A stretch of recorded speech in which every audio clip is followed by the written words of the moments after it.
오늘 이 귀절은 여러분이 잘 아시는 사도행전 성령 강림이십니다.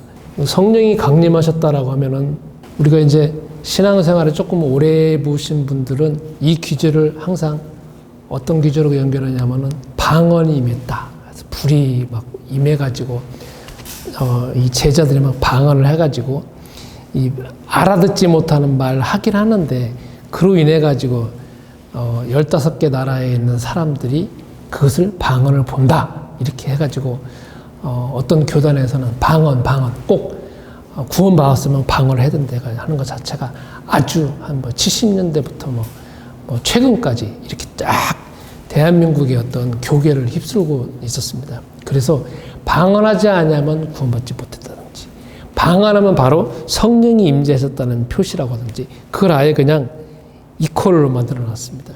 그런데 저는 이제 또 다른 식으로 또 살펴볼 수 있을 것 같습니다. 이것 자체는 성령이 강림하셨다라고 하는 것은 가장 첫 번째로는 요한복음 14장 그리고 16장에 주 예수이신 그리스도께서 제자들에게 약속하신 것이 있습니다. 내가 아버지께 가면 성령을 보낸다. 아버지께 가면. 그러니까 제자들은 그걸 놓고 기도했는데 성령이 임재하시니까 어떻게 느껴지느냐. 지금 이 상황은 그리스도께서 승천하신 다음에 열흘이 지난 겁니다. 열흘. 그러면 이전에 우리가 구약 성경에 보면은 하늘로 올라가는 사람들이 있습니다. 그게 누구냐면 에녹이라는 사람이 있고 엘리야라고 하는 사람이 있습니다. 엘리야는 불로 된 말과 불로 된 불병거를 타고 그냥 딱 앉아가지고 이 육체가 그냥 쫙 올라갔습니다. 근데 거기 제자들이 있거든요. 제자들이 저거 혹시 떨어질 수도 있을 때 해가지고 계속 쫓아다닙니다. 어디로 떨어졌는가 그 시체를 찾으려고 쫓아다니는데 예수님은 어떻게 보면은 이제 하늘 올라가신 지 열흘 됐잖아요. 제자들이 생각할 때에도 뭐 언제 뭐 또 도중에 떨어지지 않을까 이렇게 생각할 수 있는데 지금 이 상황에서 성령이 강림하시니까 마음속에서 어떤 믿음이 생겨지냐면 요한복음 14장과 16장에 말씀하신 것처럼 아버지 하나님, 천국에 아버지 하나님 우편에 앉아 계셔서 아버지 하나님께 요청해서 성령이 보내시는구나라는 것 자체를 이제 그 말씀이 성취되는 걸 압니다. 그러니까 성령이 강림하셨다라고 하는 것은 제자들의 입장에서는 그리스도께서 저 천국에 가셨구나. 이거 자체가 이제 이미 전제 조건이 되는 겁니다. 두 번째로는 아버지 하나님 우편에 계시는구나. 그러니까 우편이라는 것은 오른쪽에 앉아 계신다는 것이 전제가 됩니다. 그러면 아버지 하나님 우편에 앉아 계신다라고 하면 이거 보세요. 여기 아버지 하나님이 계시고 그 우편에 계시다라고 하면 이 아버지 하나님은 구약 성경에 보면은 여호와 하나님이지 않습니까? 이스라엘 백성들을 이끄셨던 모세에게 나타나셨던 그 여호와 하나님의 우편에 앉아 계신다라고 하면 동급이잖아요. 뭐 밑에 앉아 있는 것도 아니고 떨어져 앉아 있는 것도 아니고 뭐 사람 보면은 지금도 마찬가지지만 어떤 높은 사람이 있으면 그 옆에 앉아 있다라고 하면 같은 등급이지 않습니까? 그러니까 바로 이분도 똑같은 하나님이라고 하는 전제 조건 하에서 우편에 앉아 계신다는 것 자체가 이미 전제 조건이 깔려 있는 겁니다. 그리고 더 뭐가 있느냐?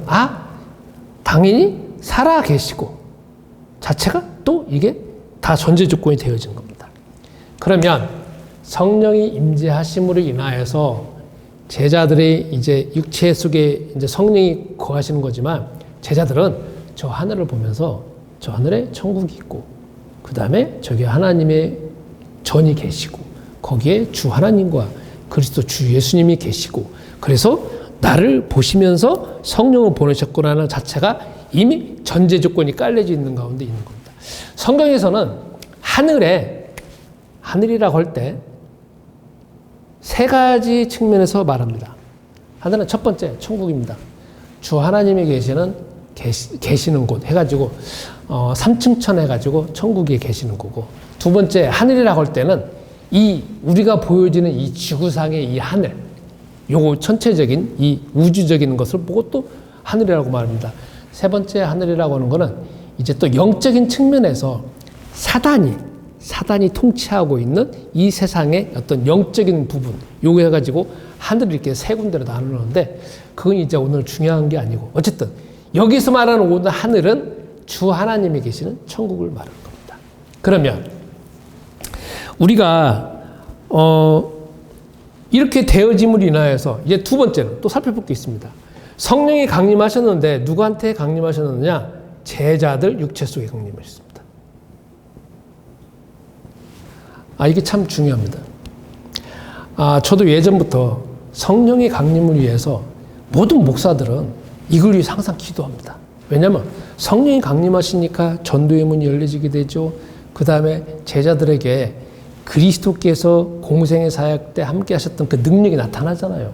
그러니까 목사라고 하면 누구나 다 이걸 놓고 기도하게 되어지고, 특히 저는 예전에 성결교단이라 또 더더구나 또 이걸 놓고 기도했습니다.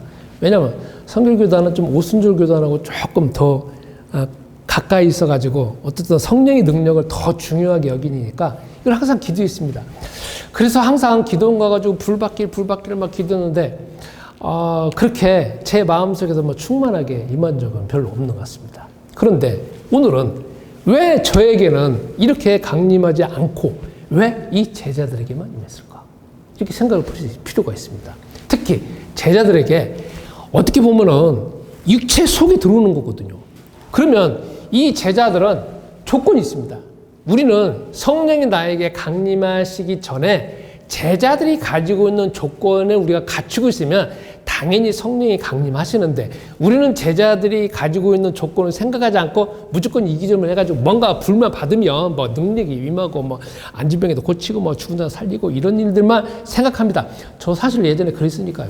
그런 거 좋아하잖아요. 저도 좋아하는데. 근데 중요한 건 이 제자들의 어떤 사람이 있느냐에 따라서, 그 조건에 따라서 임재하는 것이니까 우리는 이 조건을 따져봐야 됩니다. 첫 번째, 이 제자들은 요한복음 19장 30절, 마태복음 16장 16절, 이 결론 나린 사람입니다. 마태복음 16장 16절에 먼저 결론 나린 사람입니다. 무슨 말이냐? 주는 그리스도시요 살아계신 하나님의 아들이십니다. 이 말은 무슨 말이냐? 창세기 3장 1절부터 6절에 인간에서 가지고 있는 모든 문제를 해결할 수 있는 주 하나님 주신 유일한 이름이 창세기 3장 15절입니다. 그죠? 그런데 창세기 3장 15절에 그 여자의 후손이 있는데 그분이 오신다고 했는데 마태복음 16장 16절 바로 당신이 그리스도라는 겁니다. 그러니까 예수가 그리스도라는 거죠. 이게 정말 중요한 겁니다. 우리 인간에게 있어서 성경을 따져본다라고 하면 창세기 1장부터 요한계시록 끝장까지 볼 때 만약에 산으로 표현한다라고 하면 이 산이 쭉 올라가서 끝에라고 하고 쭉 내려간다라고 할 때 이 최고봉이 뭐냐? 바로 요게 마태복음 16장 16절입니다. 이게 정말 인간에게 있어서 최고봉이고 그 다음부터 쭉 내려가는 길이니까 이게 가장 중요한 말입니다. 마태복음 16장 16절, 당신이 바로 그리스도라고 하는 말은 창세기 3장 15절 말씀을 성취하시는 분이 바로 당신이고, 인간이 가지고 있는 모든 이 세상에 살아가는 모든 문제 해결하는 길이 바로 그리스도라고 하는 것에 결론이 나오는 겁니다. 그러니까 이 제자들은 적어도 이 부분에서 다 답이 나온 사람입니다. 두 번째, 요한복음 19장 30절입니다. 단지 당신이 그리스도라고 고백하는 거기에서 끝나는 것이 아니라 바로 당신이 창세기 3장 1절부터 6절의 모든 문제를 직접적으로 해결한 것들을 체험한 사람들입니다.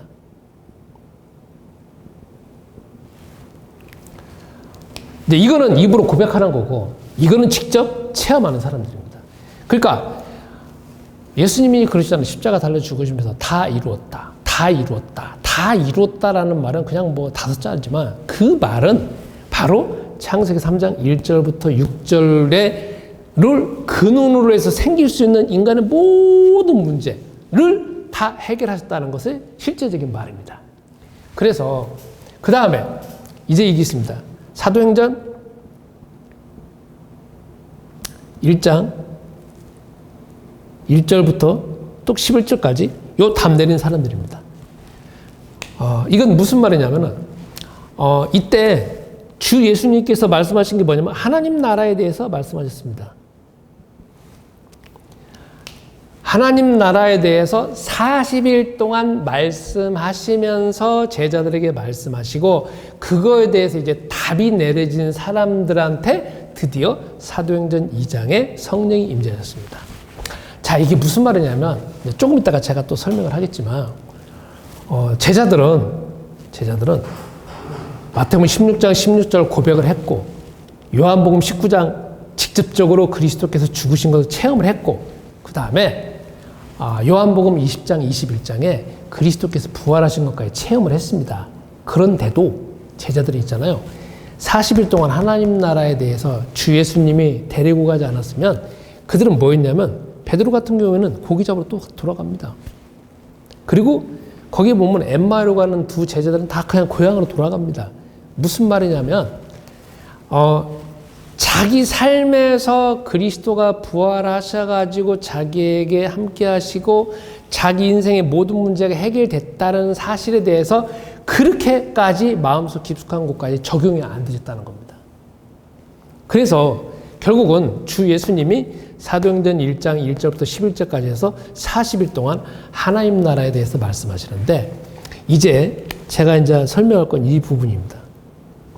하나님 나라에 대해서 반대되는 게 있습니다. 그게 뭐냐면 사단의 나라입니다.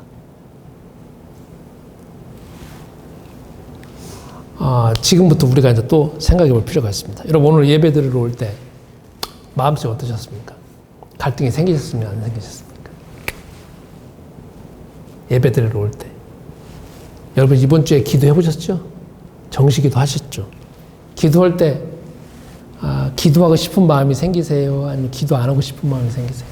다른 사람들은 갈등이 없습니다. 왜냐면 예수님을 그리스도로 알지 못하는 사람들은 전혀 뭐 예배드리고 기도하고 찬송하고 아무런 갈등이 없습니다. 그분들은 하고 싶은 대로 합니다. 그죠? 속에 갈등이 없어요. 그냥 자기가 하고 싶은 대로 합니다. 근데 희한하게 여러분들은 예수님이 그리스도가 하나님의 아들이다. 그래서 나는 오늘 예배 드려야 되겠다. 그러니까 뭐 꾸준하게 뭐 예배 드리러 와야 되겠다. 그렇지 않으면은 내가 이번 주에 뭐 아침이나 점심이나 저녁에 좀 정식기도 좀 해봐야 되겠다. 그리고 내가 또 말씀을 좀 읽어봐야 되겠다라고 하면 꼭 뭐가 오냐면 이게 있잖아요. 제 속에 있는 생각하고 아무 갈등이 없어야 되는데 갈등이 시작됩니다. 그죠? 갈등이 시작됩니다. 왜 우리에게 갈등이 시작되냐 이거죠. 갈등이라는 거는 이게 보면 칡갈자하고 그 다음에 등나무 등자입니다. 그래서 칡은 이렇게 나무 딱 보면은 오른쪽부터 이렇게 넘어가고 등나무는요 왼쪽부터 올라간답니다. 이게 오른쪽인지 이게 왼쪽인지 모르겠지만 그래서 한쪽은 오른쪽으로 꽉 꼬아서 올라가고 한쪽은 왼쪽으로 꼬아서 올라간답니다. 그래서 갈등이라는 게 뭐냐면 이 마음도 아니고 저 마음도 아니고 완전 꼬여져 있는 마음이거든요. 다시 이야기합니다. 다른 때는 갈등이 안 생기는데 왜 하필 예배 드릴 때, 기도할 때, 찬송할 때 뭔가 내가 하나님 앞에 가까이 가려고 하는 어떤 것을 액션을 취하려고 하면은 왜 마음속에서 부담감이 오면서 왜 그걸 방해를 하냐 이거죠. 방해하는 세력이 더 많냐 이거죠. 저 이야기를 하면은요. 저는 다른 때는 갈등이 안 생겨요. 그런데 저녁에 잠잘 때 있잖아요. 앉아가지고 이렇게 기도하려고 하잖아요. 그럼 희한해요. 텔레비전이나 볼 때는 뭐 2시간, 3시간 아니면 뭐 유튜브 3시간, 4시간 때는 뭐 열심히 재밌게 봐요. 갈등이 안 생깁니다. 그런데 앉아가지고 이제 불 끄고 이제 잠자려고 하면서 잠잘 때 이제 기도하려고 하면 있잖아요. 30초도 안 되고 갈등이 생겨요. 다른 때 갈등 안 생기는데. 있잖아요. 야, 너 빨리 자야 되잖아. 하필 왜 그때 자? 아니, 텔레비전 열심히 3시간 봤는데 너 자야 되잖아. 너 지금 안 자면 너 피곤하잖아. 너 허리 아프지? 별 생각이 다 들기 시작해요. 있잖아요. 30초도 안 해요. 제가 얼마나 허망한 자십니까? 그리고 자요. 그게 오랫동안 계속돼요. 왜 하필 그러냐 이거예요. 근데 우리가 이 생각을 해볼 수 있습니다. 그거는 내 마음에서 일어나는 일이니까 그냥 뭐 흘러가면 되는 것이고 뭐 이러면 되는 거 아니냐라고 생각할 수 있습니다. 희한합니다. 그래서 여러분과 나는 이 부분에 오랫동안 서왔습니다. 이게 무슨 말이냐? 성서는요, 계속적으로 말하는 게 뭐냐면 사단을 말하고 있어요. 사단은요, 언제부터 등장하느냐? 성경이요. 창세기 1장부터 등장해요. 웃기죠? 창세기 1장 1절에 보면 태초에 하나님이 천지를 창조하시잖아 나오잖아요. 그 다음에 1장 2절에 뭐라고 나오세요? 흑암이라고 나오죠. 흑암과 혼돈과 공허라고 나오죠. 여러분 이 귀절의 해석이 참 어려울 겁니다. 근데 이 귀절을 해석하는 사람들은 더 복잡한 이야기지만 어쨌든 우리도 모르는 가운데 우리가 태어나기 이전에 영원 전에 주 하나님이 이 세상에 아니라 그냥 천국을 만드시고 거기에서 이미 벌어진 일입니다. 영적으로 벌어진 일이에요. 그러다가 나중에 창세기 3장에 인간을 만드셨어요. 그죠? 1절부터 보면 창세기 2장이죠. 2장. 인간을 17절에 보면 인간을 딱 만드시고 그 다음에 에덴 동산을 만들었어요. 그런데요. 창세기 3장의 1절에 보면 1절부터 6절에 보면 거기 인간이 타락을 하잖아요. 인간이 선악과를 먹잖아요. 그런데 희한해요. 선악과 먹기 전에 에덴 동산에 3장에 등장하지만 아니 그 뱀이 그리고 그 뱀 속에 있는 그 사단이 왜 언제부터 들어왔냐 이거야. 그거는 언제부터 들어왔냐면 이미 에덴 동산이 만들어질 때 사람이 만들어지기 전부터 이미 나와 있는 거야. 사람이 만들어지기 전부터. 그러면 웃기는 이야기죠. 그리고 좀 얼토당토 않잖아요. 이거는 창세기 3장에만 등장하는 게 아니라 창세기 1장 2절부터 등장한다니까요. 이거는 제가 오늘 말씀을 못 드리고. 그러니까 이미 우리도 모르는 에덴 동산이 만들어지기 전에 이미 세상이 아니라 이미 천국에서 이런 일들이 벌어져 있고 그것이 쫓겨나와가지고 창세기 2장에 보면 주 하나님이 에덴 동산을 만드셨는데 이미 거기에 딱 또 안에 틀고 있었고 그러다가 창세기 3장이 딱 때가 되어지니까 드디어 사단이 딱 등장해가지고 인간을 완전 멸망시키잖아요. 그죠? 그래서 주 하나님이 창세기 3장 15절에 뭐를 주시냐면 여자의 후손이라고 하는 언약을 주셨어요. 이건 누구에게 줬느냐면 여자한테 준 게 아니에요. 아담한테 준 게 아니야. 뱀한테 준 게 아니고 뱀 속에 있는 사단한테 준 거야. 사단한테 징계를 내린 거지. 그러면 누가 듣고 있느냐? 여자가 듣고 있고 아담이 듣고 있잖아요. 그러니까 아담과 하와는 자기가 완전 창세기 3장 1절부터 6절 상태에서 절대 저 뱀과 속에 있는 정체를 내가 못 이겨가지고 이렇게 완전 망가졌는데 주 하나님이 완전 나타나셔가지고 뱀과 뱀 속에 있는 사단의 정체를 폭로하면서 완전 여자의 후손을 가지고 완전 이렇게 딱 갈라지게 만들어 놓고 여자의 후손이 완전 뱀의 머리를 상하게 한다라고 하는 그 언약을 딱 주시니까 누가 듣고 있느냐. 직접적인 것은 사단한테 완전 심판을 하는 거지만 그걸 누가 듣고 있느냐? 아담이 듣고 있고 하와가 듣고 있다는 겁니다. 그러니까 여기에서 아담과 하와가 딱 보면서 어떻게 느끼냐? 죄를 박살낼 수 있는 거, 죄를 이길 수 있는 거, 죄를 이길 수 있는 유일한 이름은 바로 여자의 후손 그리스도밖에 없구나. 이거 자체가 알게 되는 겁니다. 그러면 여러분 이렇게 인간이 아무런 죄도 없고 옛날에 그렇게 뛰어난 이 아담과 하와에게도 이 존재가 이렇게 공격을 했는데 창세기 3장 이후부터는 이때는 외부에서 들어오는 겁니다. 뱀을 통하여서 인간을 완전 멸망시키는데 창세기 3장 이후부터는 이제 쉬워졌어요. 왜 쉬워졌느냐? 이제 외부에서 인간을 완전 멸망시키는 게 아니라 인간 내부에서 멸망을 시키는 겁니다. 창세기 3장 이후부터는 그걸 쭉 이어오잖아요. 여러분이 성경을 보면서 등장하는 게 있잖아요. 당장의 창세기 4장에 가인이 동생 쳐 죽이잖아요. 그죠? 그 다음 5장 내려가고 6장 넘어가잖아요. 6장까지 가니까 뭐가 나오냐? 세상의 네피림 시대가 등장하잖아요. 무슨 말이냐? 딱 8명만 빼고는 전 세계 지금 나오는 구석기 시대, 지금으로 따지면 그 수많은 사람, 어떤 사람은 수십억이라고 표현을 하기로 하고 그런데 그것 말하면 또 이제 여러분이 또 생각할 수 있으니까 엄청나게 수많은 사람들인 전부 다 뭐가 빠졌냐? 창세기 3장 1절부터 6절에서 그냥 사단의 그냥 노예가 되어서 살아가는 것이고 유일하게 8명만 주 하나님이 그 여자의 후손인 메시아의 언약을 붙잡고 겨우 이기는 사람이 8명밖에 안 나왔다는 거잖아요. 나중에 이게 쭉 흘러가가지고 이제 또 그래서 주 하나님은 그냥 싹 다 그냥 엎어버려가지고 셋업 시켜버리잖아요. 그리고 쭉 흘러옵니다. 그러면 이게 쭉 흘러와가지고 결국은 어디까지 왔느냐? 마태복음 16장까지 왔잖아요. 그러면 이걸 여러분과 나의 삶에 적용해 봅시다. 적용. 지금도 창세기 3장에 이 세팅되어지는 이 환경은 여러분과 다 똑같습니다. 여기는 외부에서 온 거지만 지금 우리 내부에서 모든 인간이 이 위에 있는 인간은 다 똑같아요. 뭐가 있느냐? 여러분과 저의 마음이 있습니다. 우리 사람 있죠? 그러면 이미 여기는 외부에서 들어오는 거지만 이미 우리는 모든 것 자체가 다 내부에 있는 겁니다. 내부에.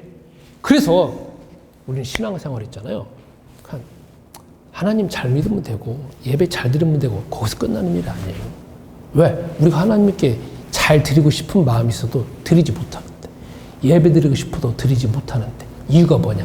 이미 우리 속에 이 영 자체의 그냥 생각과 사상과 습관이 꽉 쪄들어 있어갖고 우리는 그런 줄도 모르고 좀 살아가고 있고, 우리는 지금 또 어떤 문제가 있냐면요.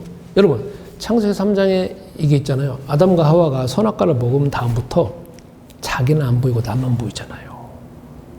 나만 보이잖아. 그러니까 우리는 신앙생활 하면서 뭐가 있느냐? 내가 예수님 믿으니까 맨날 보이는 게 나만 보이잖아. 저 사람이 잘못해서 저게 뭐니까 항상 적이나 사단은 다 외부 있다고 생각을 해. 귀신도 외부 있다고 생각하고, 영 자체나 나를 그냥 해꾸자거나 나를 이상하게 만드는 영은 다 외부 있다고 생각을 해. 자기는 아무런 문제 없다고 생각해요. 자기 안에는 아무런 영도 깨끗하다고 생각한다. 그거 자체가 뭐냐면 창세기 3장의 그 사단으로 인해서 우리가 지금 장악되어 있는 거예요. 그래서 우리가 정말 심각하게 생각해야 되는 게 뭐냐면, 우리는 죽을 때까지 있잖아요. 지금부터 뭐와 전쟁을 해야 되냐면 나하고 전쟁을 해야 돼요. 나. 외부가 아니에요. 여러분, 어저께 석탄일이잖아요. 석탄일은 1년에 한 번밖에 없어요. 그죠? 여러분, 절 안 보이잖아요. 평상시 보여요, 안 보여요? 안 보이잖아요. 그러니까 절 보일 때는, 저게 우리 마음속에서, 저기는 예수님을 적어도 안 믿는 사람들이고, 참, 저기는 종교에 그냥 쩌드는 사람이 이렇게 생각을 하잖아요. 근데 평상시는 안 보이잖아요. 그러니까 항상 우리가 생각할 때 뭐 귀신이나 이상한 데는 저기만 있다고 생각을 해. 근데 석탄일이 1년에 한 번밖에 없어요. 잠깐만 생각할 뿐이야. 그럼 나머지는 뭐냐? 다 이 사단은 다 저기 있고 나한테는 아무런 영향이 없다고 생각을 해. 근데 여러분, 지금 주 하나님은 바깥에 보면 비가 막 쏟아지듯이 주 하나님은 말씀을 통하여서, 그리고 부활하신 그리스도께서 하나님 우편에 계시면서 성령을 통하여서, 우리 안에 거치는 성령을 통해서 계속적으로 하나님의 계획을 말씀하시고 하나님의 뜻을 말씀하시고, 어떻게 보면 폭포수같이 계속 임재하는데, 여러분 알아쳐요? 깨달아쳐요? 아무것도 모르잖아. 우리는 아무것도 모르고 그냥 우리는 살아가는 게, 우리 그냥 하고 싶은 데 살아가잖아요. 그러니까 우리 적은 어디 있냐면 외부에 있는 게 아니라 내 안에 있어요. 내가 적이라니까. 그래서 우리가 이제 생각해 볼 필요가 있는 게 뭐냐면, 과연 나 있잖아요, 나를 만들고 있는 나는 어떤 사람인가를 한번 생각해 볼 필요가 있어요. 근데 이게 여러분들이 이해 안 되는 부분일 수 있습니다. 그런데 여러분, 제가 대학원에서 정신분석 그걸 전공했다고 했잖아요. 사람은요, 자기 자신이 있는데, 여기 보면은 수많은 자기가 있대요. 수많은 자기. 수많은 다 자기가 있대. 셀 수 없는 자기가. 예를 들어서 시장 갈 때의 내 모습, 그 다음에 밥 먹을 때의 내 모습, 아침에 내 모습, 저녁에 내 모습이 다 달라요. 표정 보면 다 달라요. 희한해요. 그 다음에 내가 만약에 화투를 치는 거 좋아한다. 화투 칠 때 내 모습이 달라요. 이게 다 달라. 이게 다 뭐냐 이거예요. 이건 다 뭐냐면은 우리가 생각할 때 이거는 그냥 나다라고 하지만, 대상관계 이론을 따지면 이게 다 뭐냐, 자기 속에 있는 또 다른 자기라는 거예요. 이거 다 자기로 구분을 해요. 근데 그건 자기라고 하는 거지만 이 자기는 엄연하게 이게 인격이 있대요. 그리고 더 깊은 이야기하면 이게 자체가 영이에요. 안 죽는다는 거예요. 고유한 특성이 있다는 거예요. 그러면 나는 나 자신이지만 내 속에 수많은 자신의 자아를 만들어내가지고 딱 있어갖고 나를 지금 만들고 있어요. 나를 지금 구성하고 있어가지고 균형 잡혀 있어요. 그런데 우리가 어떤 위기나 사건이나 큰 사건 터지면 이게 이제 흔들려가지고 어떤 것이 막 튀어나와서 그 다음 나 전혀 다른 모습이 나타나요. 그래서 여러분, 과연 나를 구성하고 있는 이 내가 정말 하나님께서 그리고 그리스도께서 나한테 거하시는 이 성령이 거주하시는 가운데에서 진짜 하나님이 쓰임받는 나인지 아니면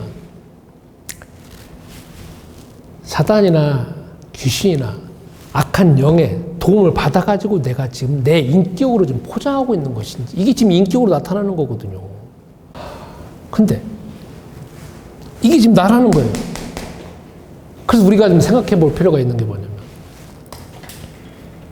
이게 과연 기도하면서 주의 말씀을 생각하면서 그리고 주의 도움을 받으면서 내가 지금 이렇게 되어져 있는 것인지 생각할 필요가 있습니다.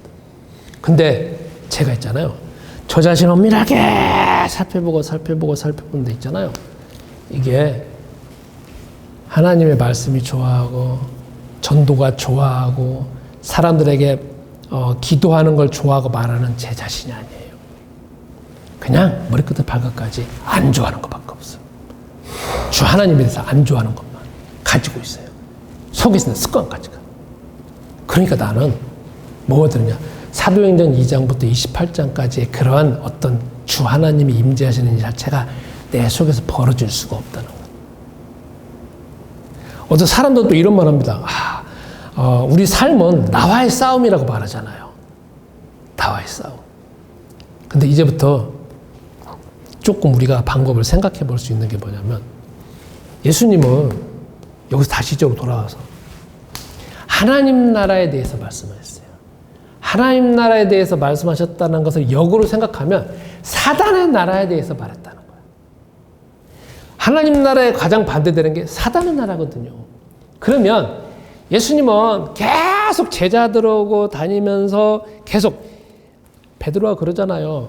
당장에 마태복음 16장 주는 그리스도시오 살아계신 하나님의 아들이십니다라고 할 때 그때 예수님이 뭐라고 말씀하시냐면 이제 내가 십자가 달려 죽어야 된다 하니까 바로 베드로가 그러면 안 됩니다라고 막잖아요. 그죠? 그러면 안 됩니다라고 막는 거는 베드로의 말이야. 베드로의 인격이야. 베드로의 경험이야. 그런데 그 속에 뭐냐? 베드로의 그 인격 속에 뭐가 있느냐면 주 예수님이 안 죽으면 안 되잖아요. 안 죽으면 여러분과 내가 하나님 만날 수 없지. 하나님의 자녀가 될 수가 없어. 근데 그거를 막는 거는 베드로의 말이지만 베드로의 말 속에 뭐가 들어가 있느냐? 이미 사단이 들어가 있잖아요. 그래서 막잖아. 만약에 그 말을 듣고 좋은 말이라고 생각해서 예수님 만약에 돌아가지 않으셨다. 죽으시지 않으셨다라고 하면 여러분은 지금 또 어떻게 해야 되느냐? 뭐 하나님 자녀 되는 건 아무것도 안 되는 거야. 자녀 되지도 못하고 기도도 받지도 못하고 천국도 가지도 못하고 뭐 자녀뿐만 아니라 천사가 나를 지키지도 못하고 그냥 우리는 계속 하나님의 영원한 벌에 그냥 받아갖고 살아가야 돼. 그래서 우리가 또 뭐 제사를 드려야 되는데 이스라엘 땅에 제사를 못 드리잖아요. 성전에서 제사를 드려야 되는데 아무것도 못하는 거야. 그러니까 베드로의 인격을 통하여서 이미 베드로의 속에 장악되어 있는 영이 이미 사단이 딱 예수님이 십자가에 달려 죽으려고 할 때 벌써 거기서 막아버리잖아요. 그러면 우리는 저들을 살고 있다는 거지. 그래서 이제 여러분들 이렇게 생각할 필요가 있습니다. 여러분 속에서 수많은 것들에 대해서 지금까지 해결하지 못하는 문제를 한번 생각해 보세요. 근데 특히 이 사단은요, 여러분과 나를 더 괴롭힙니다. 이유가 있어요. 사단은요, 제일로 싫어하는 게 뭐냐면 하나님께 가까이 가는 거 싫어하잖아요. 두 번째, 그리스도에 대해서 싫어하잖아요. 그래서 아니 다른 사람들 갈등이 없잖아요. 갈등이 없는 이유는 뭐냐면 그냥 내버려둬도 되잖아요. 근데 왜 여러분과 나 속에는 갈등이 생기느냐? 우리는 어떻게든지 그리스도를 알려고 하고 어떻게든지 가까이 가려고 한단 말이야. 그러니까 계속 속에서 뭔가 방해를 하는 것 자체가 이 사단이라는 거죠. 그런데 여러분과 나는 이미 사단의 블랙리스트 안에 들어가 있다는 거예요. 그래서 어떻게 하느냐. 여러분 일 제대로 풀려요? 제대로 풀리냐 이거예요. 제가 제 친구를 만나잖아요. 제 친구는 신앙생활 안 했어요. 그냥 평범하게 잘 살았어요. 근데 있잖아요. 돈 어마어마하게 많아요.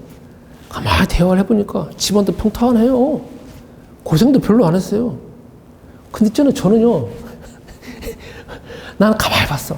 나 진짜 한심해요. 나 진짜 하나님 알고 예수님 알고 뭐 그리스도 안다고 확 했어요. 온갖 이상한 소리는 다 들어가면서 그것도 중고등학교 때부터 신앙생활 한다고 하면서 정말 철저하게 한다고 하면서 그리고 대학교도 일반대학교 때려치고 신학대학 갔어요. 그리고 있잖아요. 또 나중에 거기서 가면 되지만 또 그것도 때려치고 나중에 또 뭐였고 뭐 2단, 3단에서 수도 없이 들었어요. 그래 여태까지 말씀 못 나가 이렇게 왔어요. 저 있잖아요. 쫄딱 망했어요. 여러분이 알잖아요. 진짜 한심해요. 이렇게 망했을 수도 있을까? 정말 한심. 아니 이 정도 되어지면 뭔가 되어져야 되는데 아니에요. 그렇잖아요. 제가 딱 보니까 뭐가 있냐면 블랙홀이야. 친척들 돈 아니면 친구들도 몇몇 개 친구들 아니면 가족들도 다 내가 블랙홀이야. 나는 아닌데 난 철저한데 왜 그러냐 이거야. 왜냐하면 나는 두 가지가 문제가 있다는 거야. 철저해. 이 사단이 나를 철저하게 공격하고 있다라는 것을 내가 믿지 못하고 잘 알지 못하고 인정하고 있지 않다는 거. 두 번째, 주 하나님이 그리스도께서 그러니까 그 사단의 문제가 너에게 계속적으로 올 거니까 너가 24시간 붙잡아야 될 거 하고 그리스도가 부활하셨잖아요. 죽으시고 부활하시고 저 하나님 나라 있잖아요. 그러니까 누구 이름 부르냐 하면 그리스도 이름 부르라고 했잖아요. 이기라고 하면서 여기도 보면은 이미 창세기 3장 15절에 여기에서 이미 최초에 주신 이름이 그리스도잖아요. 그리고 그리스도가 죽으신 다음에 부활하시고 승천하셨잖아요. 그리고 하나님 나라 있으리 말씀하시면서 계속 임재하시잖아요. 그러니까 나는 누구 이름 불러야 되냐면 그리스도 이름 불러야만이 사단의 세력을 이길 수가 있고 내가 응답받고 하나님의 능력이 임재하는데 아까 말한 것처럼 나는 사단의 존재를 너무 바깥에 있는 사람들의 문제 내 문제는 아니라고 생각했고 두 번째는 그리스도가 그 이름을 이길 수 있는 이름이라는 자체를 내가 믿지 않다. 이 두 가지가 가장 큰 문제. 가장 단순하고 가장 쉽고 아무것도 아닌데 그게 아무것도 아닌 게 아니라 그게 가장 큰 문제라는 거예요.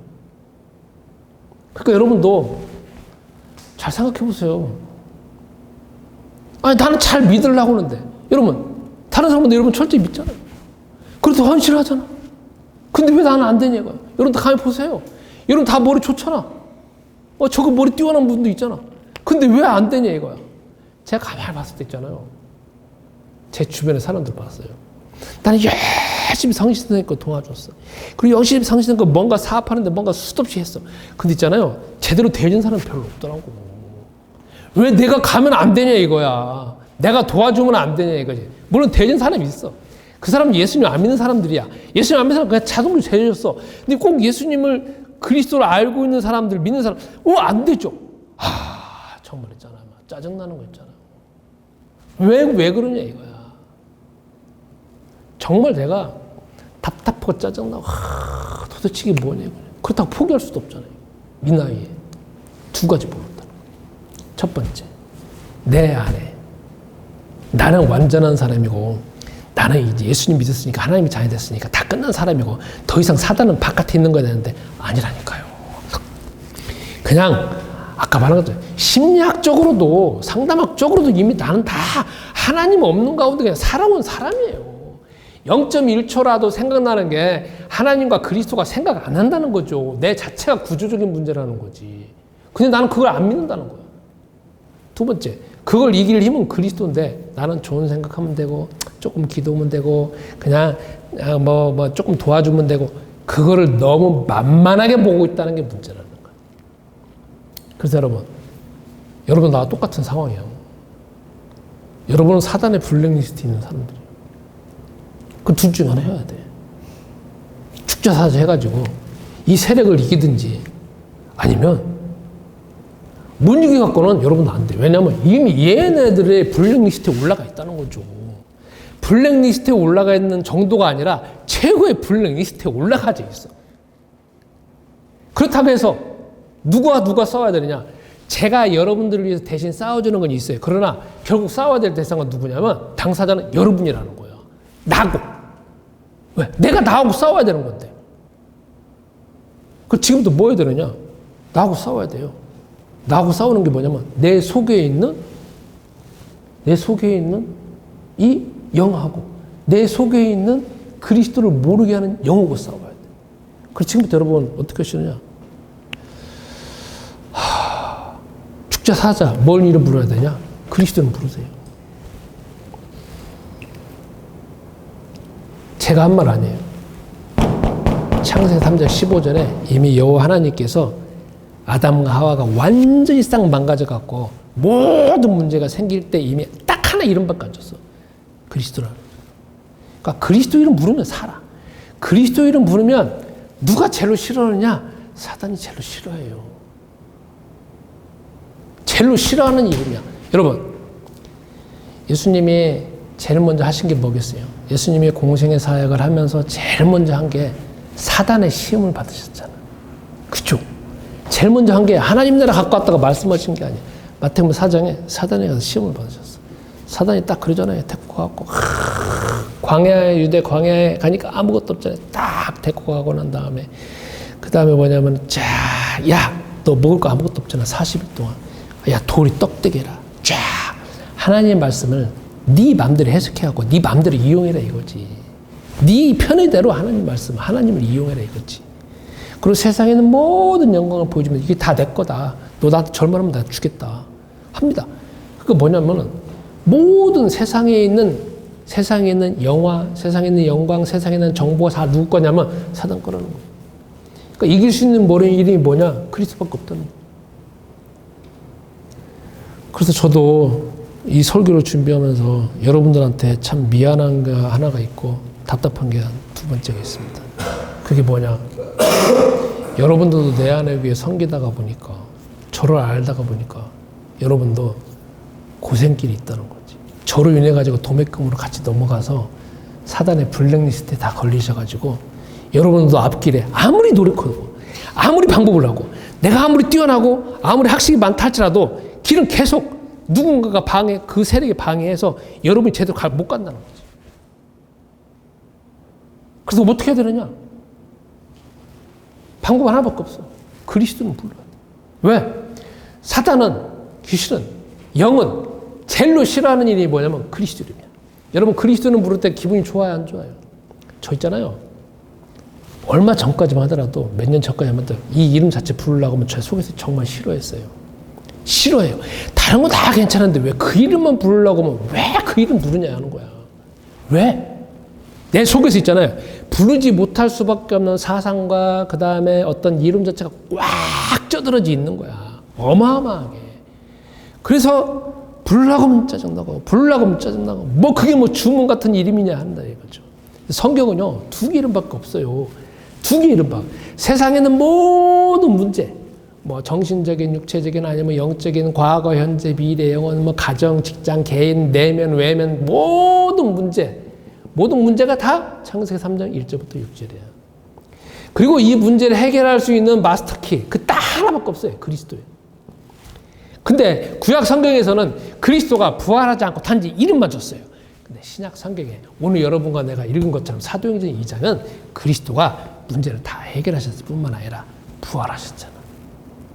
부활하셔가지고 제자들에게 시간과 공간을 초월하면서 나타나시잖아. 말씀 안 하면 나타나시잖아. 근데 그분이 또 어디 계시냐? 저 천국에 계시면서 그 다음부터 사도행전 2장부터 계속 나타나시잖아요. 그러니까 그분이 지금 부활하시는 가운데 나타나시기 때문에 누구도 제어할 수 없는 이름이고 누구도 제어할 수 없는 능력으로 지금도 임재하시기 때문에 우리는 누구 이름 불러야 되느냐? 그리스도 이름 부릅니다. 그리스도 이름 부르면 저 천국에서 빛의 속도로 시간과 공간을 초월해서 어디 지구 구석구석에 있는 가운데서 나타나셔가지고 내 문제에 직접적으로 임재하신다는 거죠. 근데 그래서 언제까지 불러야 되느냐? 죽을 때까지 부르셔야 돼. 지금부터는 여러분 방학이 없어요.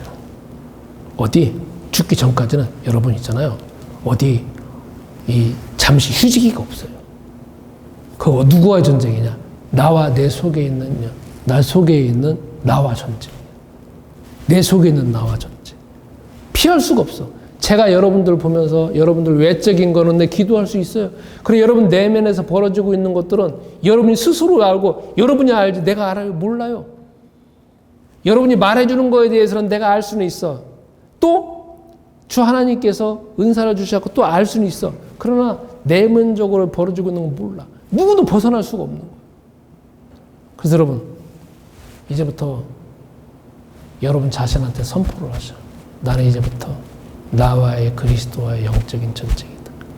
내 속에 있는 악한 영하고 그리스도와의 전쟁이다. 선포를 하세요. 그러면 여러분 이번 주부터 경험을 해보시라는 거죠.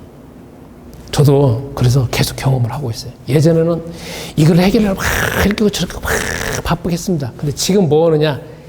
그리스도 이름만 불러요. 그거 부를 때 그리스도 이름 불러요. 그런데 어떻게 되어지느냐? 달라진 게 있어요. 예전에는 어떤 것들이 딱 뭔가 있으면 막 이 생각, 좋은 생각 가져야 된다. 아니면 뭐 제가 말하는 것처럼 이 생각, 저 생각 해가지고 아니면 뭐 없앤다 해가지고 막 했는데 지금 뭐 하느냐? 이 생각을 가져다 주는 그 영의 본질적인 영이 있다 해가지고 그걸 그냥 그리스도 이름을 계속 깨트리는 일만 하고 있어요. 하고 있어.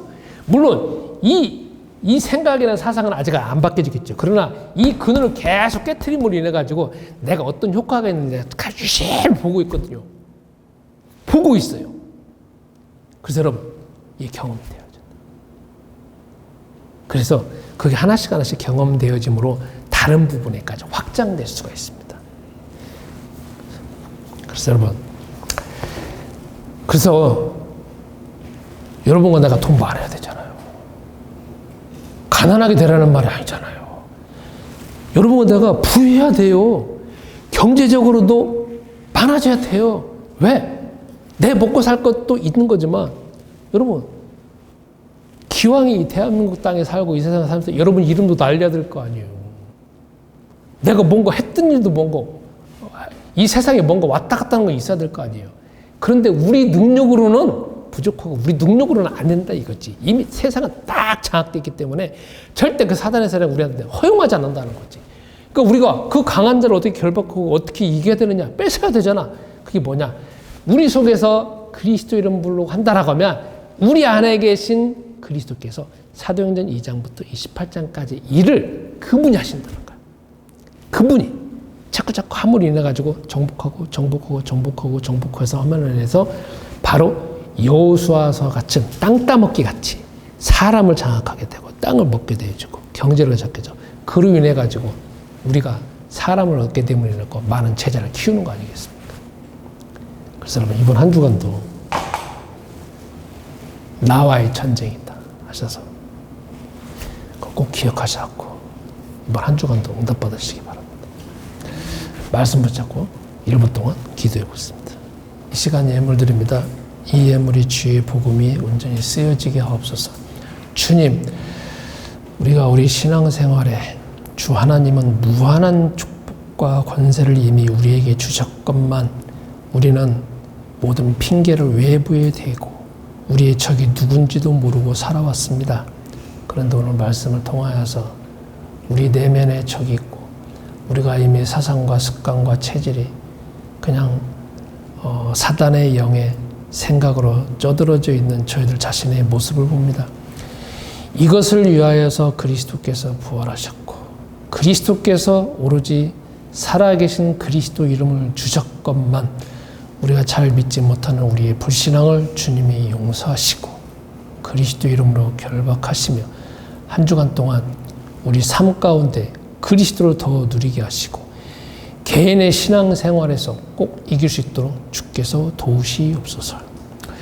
우리가 또한 주의 말씀과 그리스도의 능력으로 전도가 되어지게 하시며 우리가 해결되지 못하는 문제에 답을 찾게 하시고 우리가 해결되지 못하는 문제에 그리스도 이름을 부르는 가운데에서 사단의 세력이 깨어지는 걸 직접적으로 경험케 하시며 우리에게 또한 건강을 주시고 체력을 두시며 경제력을 더하여 주옵소서. 이제는 우리 주 예수 그리스도의 은혜와 아버지 하나님의 무궁하신 사랑하심과 성령님의 교통하심이 말씀 붙잡고 응답받기를 소원하는 주의 모든 사명자들과 내 안의 교회 성도님들과 이 시간 온라인으로 예배드리는 모든 분들에게 이제부터 영원토록 함께 있을지어다. 아멘.